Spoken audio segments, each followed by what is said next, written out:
वो लोग जो आउट कंट्री जाते हैं ये सोच के कि वो अपने बच्चों के लिए या अपने घर वालों के लिए पैसे कमाने जा रहे हैं, उन्हें कम से कम उस औरत के बारे में ज़रूर सोचना चाहिए जिसे वो पीछे अपने घर में अकेला छोड़ के जाते हैं।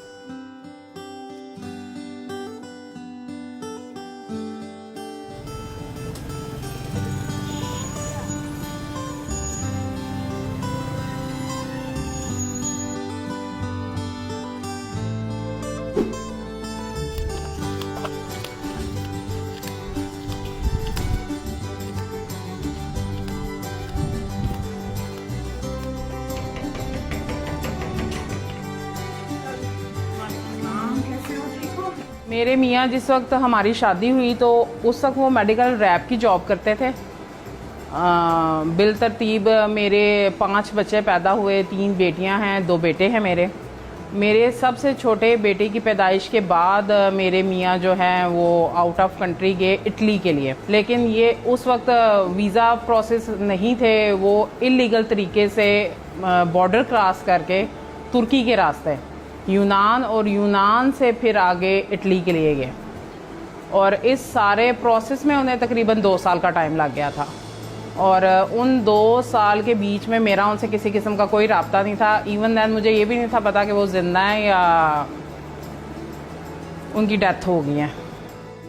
अदरवाइज़ ना मेरा उनसे कोई राब्ता था, ना उनका मुझसे कोई राब्ता था। कुछ हालात इस तरह के क्रिएट हो गए, कुछ प्रॉब्लम्स इस तरह की बन गई उनकी गैर मौजूदगी में। फिर बच्चों को सरवाइव करने के लिए, अपने घर को चलाने के लिए मैंने खुद जॉब की, इंतहाई कम पैसों से जॉब शुरू की। किराए के घर में रहती थी मैं, और बहुत मुश्किल सिचुएशन थी ये। जिस वक्त वो बाहर गए हैं तो मेरे घर का शायद 6 माह का रेंट बाकी था, तो मैंने घर शिफ्ट करना था। उन्होंने मुझे नोटिस दे दिया घर खाली करने के लिए, तो मैंने वो घर शिफ्ट करना था। तो मेरे मालिक मकानों ने मुझे सामान नहीं उठाने दिया था। सुबह 8-9 बजे मैंने उनको स्कूल भेज के मैंने जॉब पे चले जाना। मेरी गैर मौजूदगी में बच्चों ने घर आना, कभी उनके लिए खाना बना होता था, कभी वो खुद कुछ कच्चा पका के गुजारा कर लेती थी। शाम को मैंने फिर आना, आके कुकिंग करनी, उनको खाना पका के खिलाना, उनका होमवर्क देखना, घर के बाकी काम देखने। उस वक्त मेरी उम्र यही कोई 30-31 साल होगी, और इस एज में अमूमन हमारी सोसाइटी में लड़कियों की शादियां होती हैं, और मैं उस वक्त 5 बच्चों को लेके जीने की कोशिश कर रही थी। कोरोना के बाद जिस वक्त वो ऑफिस ओपन हुआ तो जिस जगह पे मैं जॉब करती थी वो सेटअप क्लोज़ हो गया।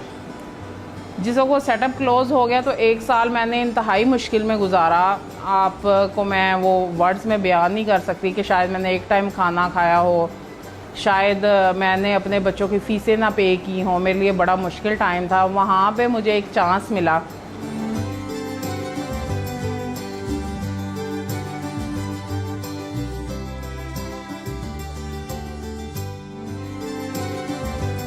कि मुझे एक इन्वेस्टर मेरे साथ आए। उन्होंने मुझे ये ऑफ़र की कि अगर इस बिज़नेस में पैसे मैं इन्वेस्ट करता हूँ तो इस बिज़नेस की मैनेजमेंट को लेके आप चलेंगे।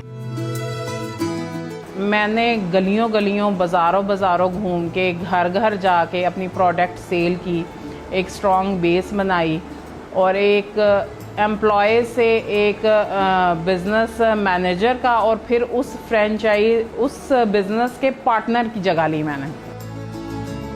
मेरा फूड बिज़नेस का एक्सपीरियंस वैसे तो ज़ीरो था, लेकिन चूँकि मैं एक फ़ीमेल हूँ और घर में खाने पकाने में अच्छी खासी महारत है, तो मुझे उस ऑप्शन में कुछ जान महसूस हुई। और मेरा यही सेटअप है कि जो माशाल्लाह मुझे इतना सपोर्ट कर रहा है कि मैं अपनी एक बेटी को लीगल वे पे आउट कंट्री के स्टडी वीज़ा पे भिजवा रही हूँ, जो कि कभी मेरे जैसी औरत के लिए एक ख्वाब हुआ करता था या एक नामुमकिन चीज़ हुआ करती थी, लेकिन अब मैंने उस ख्वाब को भी पूरा कर दिखाया है। मैं स्पाइसी बिल्कुल कम।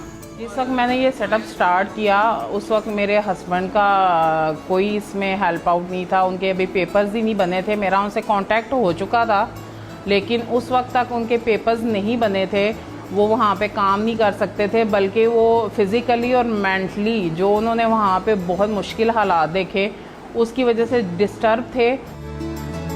बच्चे अल्हम्दुलिल्लाह मेरे बहुत अच्छे हैं, लेकिन वो कंट्रोल जो उन पे एक बाप का हो सकता था, या वो शफ़क़त, वो परवरिश जो उनको एक बाप दे सकता था, ज़ाहिर सी बात है वो मैं नहीं दे सकी।